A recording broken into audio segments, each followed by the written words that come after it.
seen this act before. Great teams, 3 players come together. We saw it with the Rockets in '99 with Barkley, Pippen, Drexler. We saw it with the Lakers. How has it worked? Give us a little insight about 3 guys with great individual numbers coming together and off to an unbelievable start. The only way it works is that you have to make sacrifices, and I think the 3 of us have been willing to make major sacrifices for the better man. And you guys have been honest. It's hard. It would have been hard to do in your 20s because when you're younger, you want to get yours. There's something to that, right? Yeah, I think we just dropped our egos at the door. We looked at each other eye to eye and say, hey, somehow, some way, we got to make this work. We've talked over the summer before we all got together, and we had one common goal, and our common goal is to ultimately win a championship.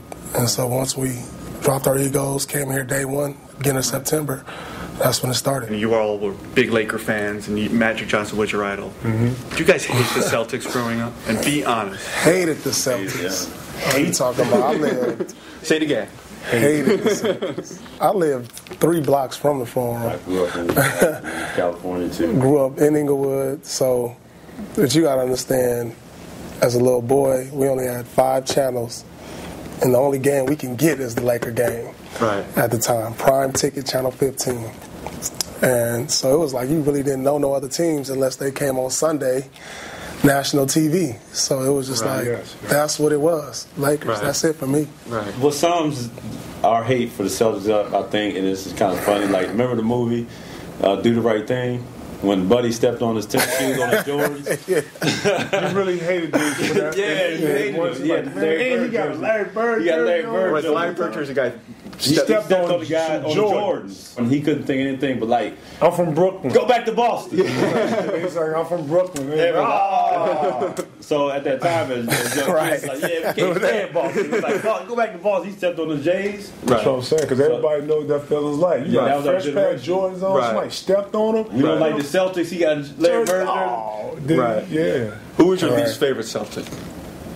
Now, be honest. Danny Ainge. Danny Ainge, thank you. This guy's not afraid to... Danny Ainge. Kevin McHale. He was just that guy that always got up under the players' skins and always tried to pick a fight and just real feisty. And, people didn't really like that. You see him getting in Magic face. You see him. Always complain. So that was like the one guy you just like, man, tell him to stop it. And you didn't like McHale, your old boss. Kevin McHale used to had a little run that used to be like earthy. His run used to be something like this, And then everybody loved Kurt Rambis, and he Russian circled Kurt Rambis, and it was like, oh, I'm really off him. So he would trick somebody with the up and under. It was like, oh. And then look at him run back down the court like, call him Frankenstein. His shoulders never move. So you guys aren't afraid to tick off your old bosses and current bosses? No, I don't mind at all. Ubuntu. Am I pronouncing it right? Tell our readers where this comes from. Well, I think Ray can give you the proper definition of Ubuntu. Go ahead. In Africa, it's a phrase, a way of life that people in Africa subscribe to, meaning community, people building all in one and supporting each other. As a team, we subscribe to the word Ubuntu because we want to build each other. Like, do whatever you can to help the next man, make the next man's game better, or to help them out. And it's not just basketball, it's life. We're brothers. Even our bad times, that's when Ubuntu is really going to come out the most. When everything is good, Ubuntu is good, everybody's doing well. But Ubuntu really comes into play when things aren't going so well. No matter what, doing good and doing bad, you're here to uplift one another to make each other better. Make your case that these buddy things, sometimes they always go wrong. People come together having a good time, and something always happens. It can't last forever. Why is this going to last? I think in this situation you have 3 noticeable names that sort of overshadow other names. But I love this team. I've never been on a team through A through Z. Everybody understands not only the objective, the goal, but everybody has sacrificed their own to that. Mm-hmm. We've been through situations where we are learning about ourselves every single day.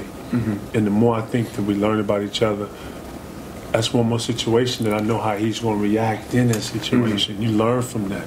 It's crazy that, our record is what it is, but people don't understand. We come in here and work and grind at this. Right. We communicate. We go at this every single day to make it look like what it is. Right. This ain't something that we just wake up and just evolving. This is like a relationship. You have to put in what you want to get out of it. Right. And I feel like that's the reason it works.